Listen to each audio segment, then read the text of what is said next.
मेरा रंग दे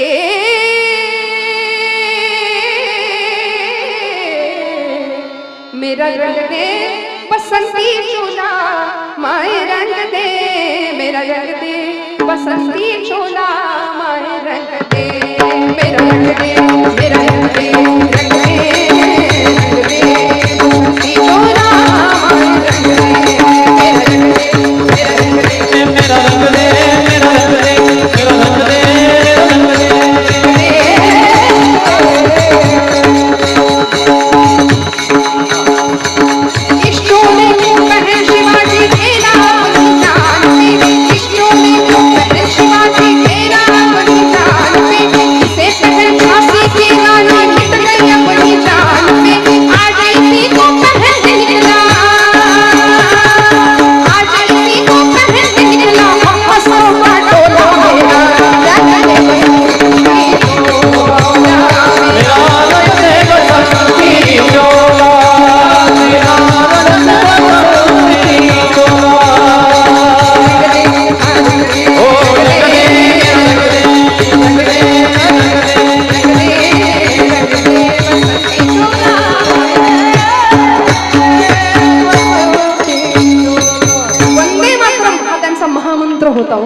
मी का सांगते संगत संत संगत मिळाली सज्जनांची संगत मिळाली भगतसिंग राजगुरू सुखदेव अनंत कान्हेरे वंदे मातरम हा त्यांचा महामंत्र होता भगवद्गीता हातावर घेऊन फासावर गेली ही मंडळी तुमच्या माझ्या आयुष्यामध्ये योग्य संगत नसेल तर आम्हाला अध्यात्म साधणार नाही जीवनाचा पाया उत्तम राहणार नाही भक्कम राहणार नाही मी स्वामी विवेकानंदांची गोष्ट आपल्याला सांगत होते दृष्टांतातून दृष्टांताकडे गेले पुढे नरेंद्र ज्यावेळी रामकृष्ण परमहंस त्यांच्या गुरुजींचं नाव रामकृष्ण परमहंसांनी नरेंद्राला सांगितलं होतं नरेंद्रा कलकत्त्याजवळ पवहारी नावाचे एक साधू राहतात त्यांच्याकडे जा त्यांची भेट घे साधूंचा आश्रय साधूंचा संग मिळावा जा कधीतरी जा पण स्वामीजींना वेळ नाही मिळाला कारण ते परदेशामध्ये गेले शिकागोची धर्म परिषद जिंकली 11 सप्टेंबर 1893 जागतिक कीर्तीचा इतिहास घडवणारा तो दिवस आम्ही विसरतो बरं का या तारखा नको ते तारखा लक्षात ठेवतो नको ते दिवस लक्षात ठेवतो 14 फेब्रुवारीला महापूर येतो आमच्याकडे प्रेमाचा असं उतू जातं त्या दिवशी इतकं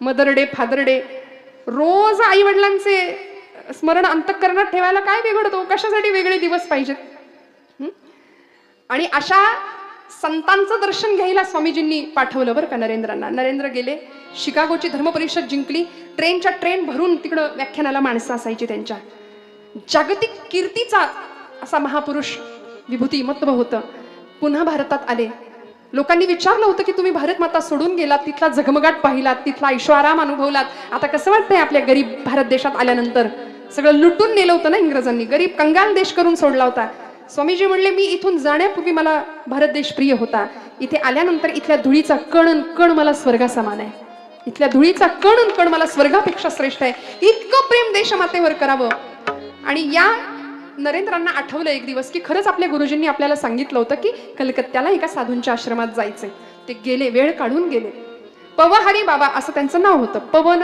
हाच ज्यांचा आहार होता संतांचं वर्णन आहे हे उत्तम सेवन शीतल कंठासी पुष्ट कांती तैसी दिसेवरी असं संतांचं वर्णन आहे अमृताचे पान संतांचे भोजन करीती कीर्तन सर्व काळ संतांचे भोजन अमृताचे पान संतांचे भोजन अमृताचे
आश्रमामध्ये स्वामी विवेकानंद गेले आणि कळालं की आता बाबा तिथं नाहीयेत.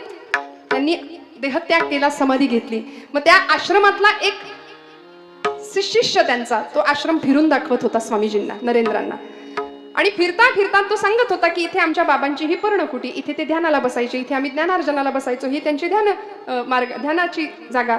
असंच करता करता स्वामी नरेंद्रनाथ म्हणाले की अरे बाबा, मला एक गोष्ट सांग ना, एक किस्सा सांग, एखादा प्रसंग सांग तुझ्या गुरूंच्या आयुष्यातला, बाबांच्या आयुष्यातला. तो म्हणाला हो सांगतो. आणि त्यांनी सांगायला सुरुवात केली. ऐका बरं खूप लक्ष देऊन. झालं असं, तो म्हणाला की आमच्या आश्रमात एके दिवशी भर दुपारी माध्यांनी चोर शिरला.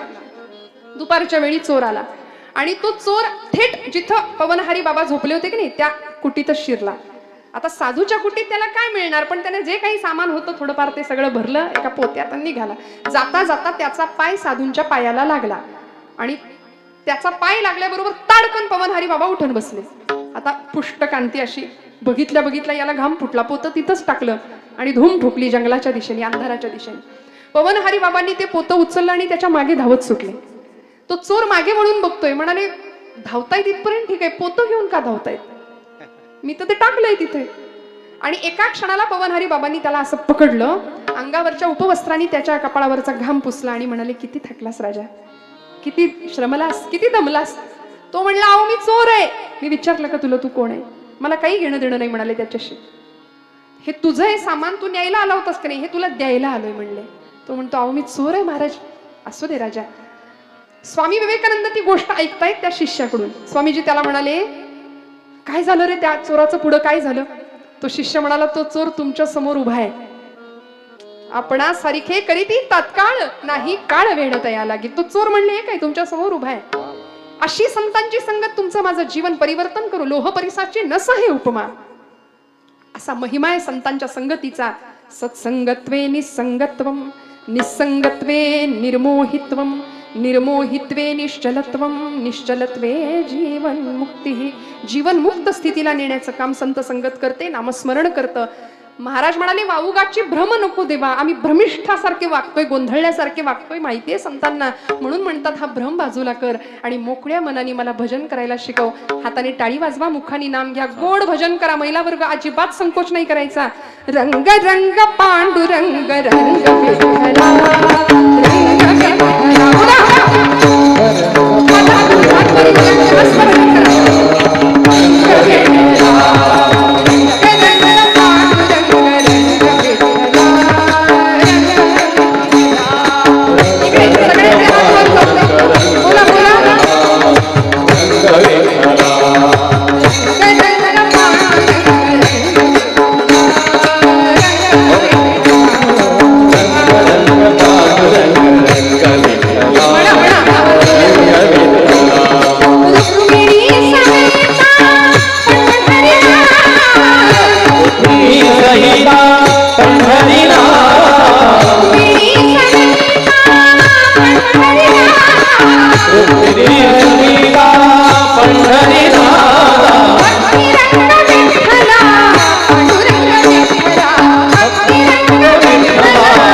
विठ्ठला, रंग भजन केलं.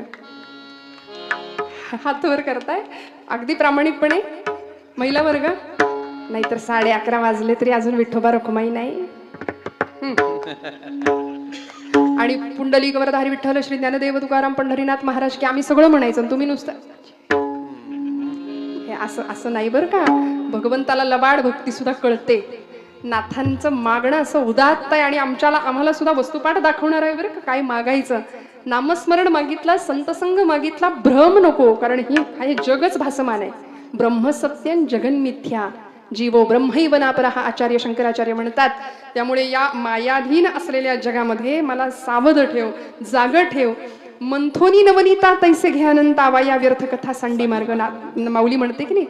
नामा परते तत्व नाही रे अन्यथा, वैयाणिक पंथा जशी झणी. त्यामुळे नाम सर्वश्रेष्ठ आहे आणि ते नाम नाथ बाबा मागतायत. जसं दुधामध्ये तूप आहे का, दुधात लोणी आहे का, आहे का, जागे आहेत का आपण सगळे? दुधामध्ये लोणी आहे का, आहे नाही आहे? बरं, ते दिसतं का? ते दिसण्याकरता प्रोसेस आहे की नाही? ते विरजण लावण्यापासून जितकं चांगलं ताक आम्ही घुसळू तेवढं चांगलं लोणी वर येईल. जसा दुधामध्ये लोणी तसा देही चक्रपाणी. आचार्य प्रल्हाद केशवात्र्यांचं भजन आहे, देह देवाचे मंदिर आता आत्मा परमेश्वर, देह देवाचे मंदिर. जशी उसात हो साखर तसा देहात हो ईश्वर. सगळं नाही म्हणत बरं. तुका सांगे मूढ जना देव देही का पाहना. अनेकांना वाटतं तुकोबरायांचा अभंग आहे की काय. आचार्य प्रल्हाद केशव आत्र्यांचं ते पद आहे. ते म्हणाले जसं दुधामध्ये लोणी तसा देही चक्रपाणी. दुधातलं लोणी आहे पण दिसत नाही, मग ते करता मंथन करावं लागेल, म्हणजे घुसळावं लागेल. आणि मी नेहमी म्हणते फिजिक्सचा म्हणजे भौतिकशास्त्राचा नियम आहे की ज्यावेळी आपण एनर्जी सेंट्रलाइज करतो, ऊर्जा ज्यावेळी सघन केली जाते, सगळा वारा एकत्र आणला पवन ऊर्जेच्या माध्यमातून, त्यावेळी वीज निर्माण झाली. सगळं पाणी एकत्र केलं त्यावेळी वीज निर्माण झाली. तसं ऊर्जा एकत्र केली की ती जास्त कार्यशक्ती देते, जास्त पॉवर देते. तसं भगवंतांनी आम्हाला प्रचंड मोठी ऊर्जा शक्ती देऊन पाठवले. ती झोपली आहे सध्या. तिला जर जाग करायचं असेल तर भजनाशिवाय पर्याय नाही. म्हणून नामस्मरण संत भगवंताकडे मागतात की माझ्याकडून नाम करून घे भगवंता, हाची माझा नेम सिद्धी नेई आणि हे सगळं तूच करून घे. आम्ही ध्यानाला बसतो, लोक म्हणतात काय ध्यान बसले, असं आमचं ध्यान. हातामध्ये जपमाळ, समोर टीव्हीवर आई कुठं काय करते, ती अरुंधती आली की रामकृष्ण हरी रामकृष्ण हरी राम, आणि संजना आली की रामकृष्ण हरी रामकृष्ण हरी रामकृष्ण हरी. असं आमचं अध्यात्म, असा आमचा जप. जेणे विठ्ठल मात्रा घ्यावी तेणे पथ्य सांभाळावी. गळ्यात माळ असली पाहिजे, पण माळेला मणी किती असतात हो? नक्की का? तेवढ्या खोड्या काहींकडे असतात. कोरोनाच्या काळात संयम नाही राहिला. डॉक्टरांनी सांगितलं माळा काढा, नाही डॉक्टर नाही सांगत, डॉक्टर म्हणले खाल्लं तरी चालेल, लोकांनी माळा काढल्या. अशी अवस्था आहे. त्यामुळे गळा माळ शोभे आत्मरूप शांती, भक्तिभाव दोन्ही धरू टाळ हाती. असं अध्यात्म तुमच्या माझ्याकडून घडावं ही अपेक्षा आहे नाथांची. म्हणून मस्त भजन करा आता. विठोबा रखुमाई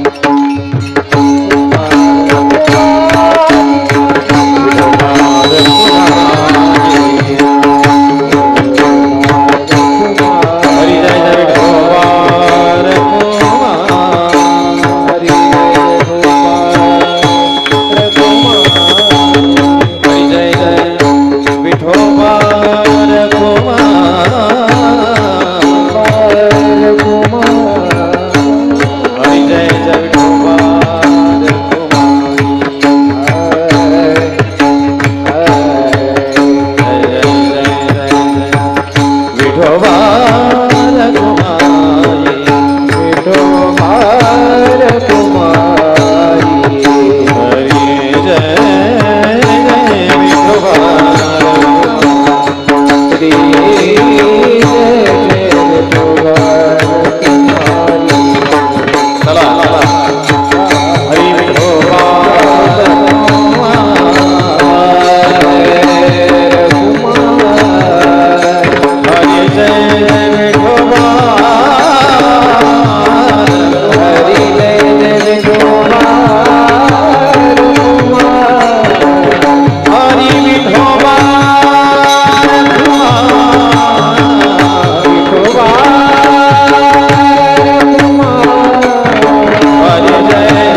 संसार व्यसनी पडो नेदी, नामस्मरण घडो संत समागम, भावुकाची भ्रम नको देवा, पायी तीर्थयात्रा मुखी राम नाम, हाची माझा नेम सिद्धी नेई, मुखी राम नाम किंवा मुखी हरिनाम दोन्ही अर्थाने. नाथांनी भगवंताकडे नाम मागितलं. काय काय मागितलं बघा. तुम्ही आम्ही काय मागतो? सगळं प्रपंचातलं दान मागतो, संसारात सुख मागतो, यंदा पुरीचं जुळू दे, मुलाला नोकरी लागू दे. पण खरं सांगू का, तो दाता आहे, तो द्यायला बसलाय. अशी कृतज्ञता पाहिजे. जे वांछिले ते तू दिले, कल्पद्रुमा हे आदिमा हे अंतिमा, या मातीचे आकाश तू, शिशिरात या मधुमास तू, देशी मृता तू अमृता, पुरुषोत्तमा हे आदिमा हे अंतिमा. देणे तुझे तुके शिरी, झालो ऋणी जन्मांतरी, क्या बात है. अपकार मी अपराध मी, अपकार मी अपराध मी, परी तू क्षमा हे आदिमा हे अंतिमा, हे आदिमा हे अंतिमा. जे वांछिले ते तू दिले, जे वांछिले ते तू दिले, कल्पद्रुमा हे आदिमा हे अंतिमा, हे आदिमा हे अंतिमा, द्यायला तो बसलाय. मागायचं काय हे तुमच्या माझ्या हातात आहे. भरताला मागता आलं असतं की नाही? अहो, मागायच्या आधीच मिळालं होतं की नाही? मला सांगा, मर्यादा पुरुषोत्तम प्रभू रामचंद्रांना दुसऱ्या दिवशी राज्याभिषेक होणार होता, गादीवर बसायचं होतं. आईच्या वचनासाठी वडिलांना त्याग करावा लागला. सांगितलं, रामा तुला जावं लागणार आहे वनवासाला. सुखदुःखे समे कृत्वा लाभा लाभो जया जयो. या परिस्थितीमध्ये कुठलीही वेळ आली तरी, ज्याला मराठीमध्ये स्टेबल म्हणतात, असं बोललं की लवकर कळतं. काही परिणाम नाही होऊ दिला, काही नाही. आमचं कसं, जरा कुठे खुट झालं की आमचा पारा असा लगेच चढतो. प्रपंचामध्ये या एका विकारावर आम्हाला विजय मिळवता आला ना तर आम्ही सुखी होऊन जाऊ. प्रचंड राग, पण सगळं स्वीकारलं की नाही. असा पुत्र प्रभू रामचंद्र सगळं स्वीकारलं आणि निघून गेले. सीतामाई सुद्धा निघून गेल्या. किती मोठा त्याग होता, स्वार्थ त्याग कशाला म्हणायचं. निघून गेल्या. भरताला सगळं मिळालं होतं, बंधू प्रेम असं होतं, पण तरी सुद्धा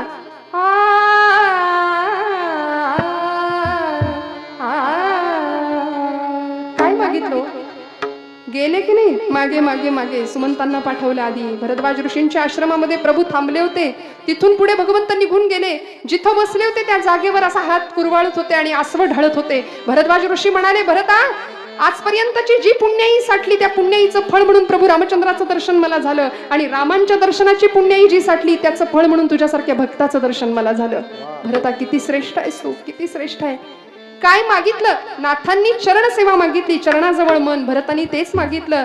तात गेले माय गेली, तात गेले माय गेली, तिथे तात गेले माय गेली, भरता पुरका मागणे हे एक रामा, बापुऱ्या द्या पादुका, मागणे हे एक रामा, बापुऱ्या द्या पादुका, वैनते याची भरारी काय मशका साधते, कागदाच्या हारकात अश्ववृष्टी रागते, राज्य करणे राघवाचे अज्ञ भरता शक्यता, मागणे हे एक रामा,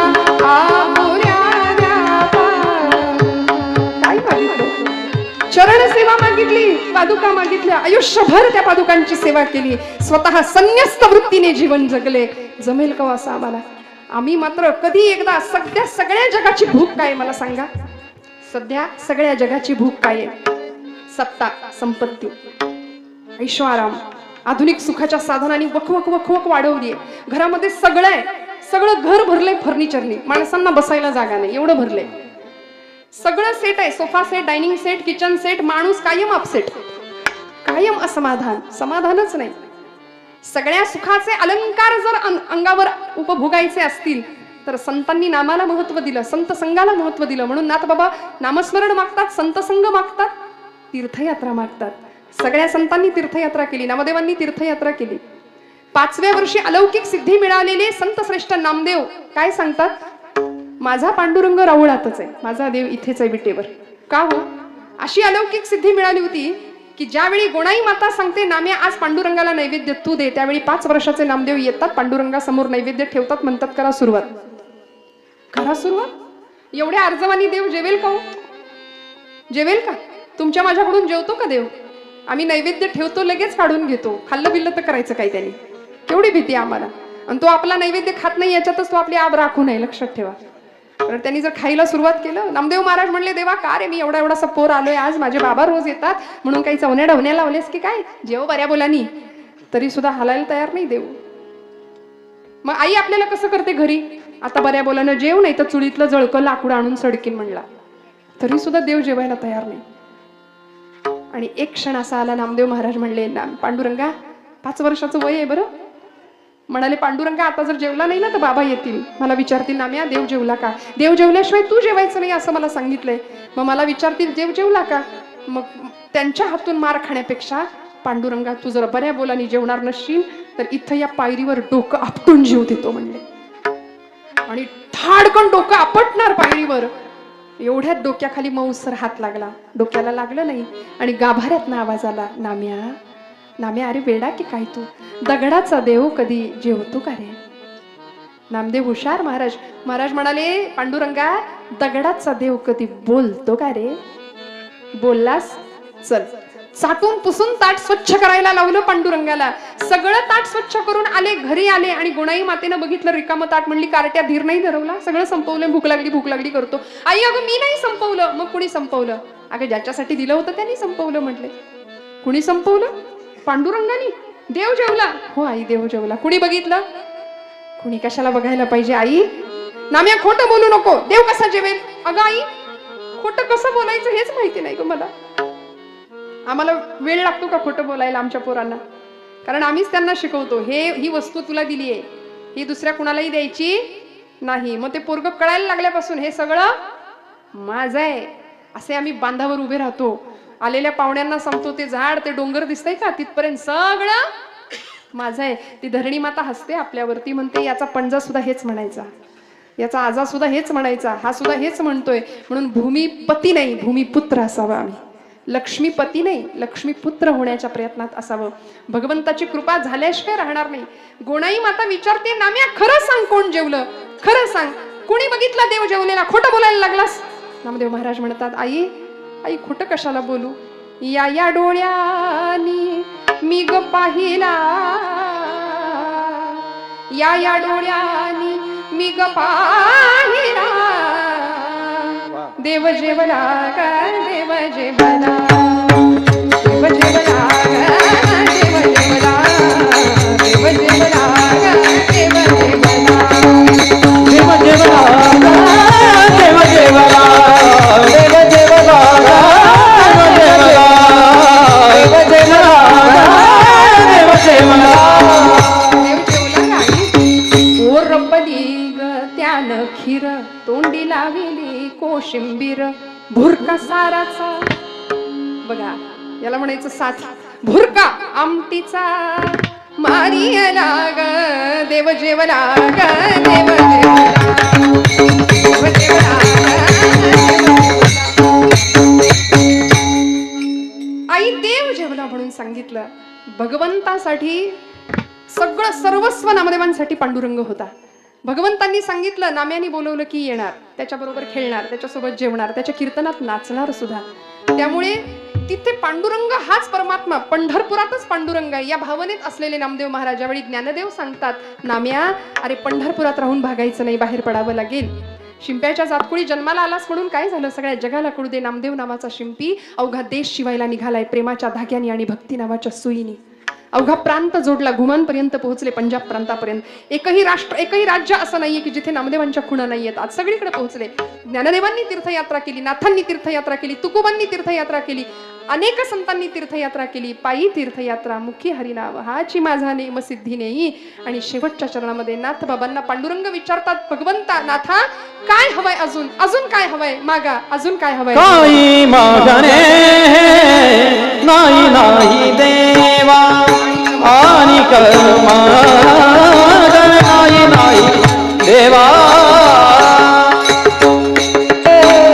नाही नाही देवा, नाही नाही देवा. एका जनार्दनी सेवा दे, एका जनार्दनी सेवा दे. नामस्मरण घडो संत संगम, नामस्मरण घडो संत समा. एका जनार्दनी सेवा दृढ दे, एका जनार्दनी सेवा दृढ दे. नामस्मरण संत समागम, नामस्मरण घडो संत समागम.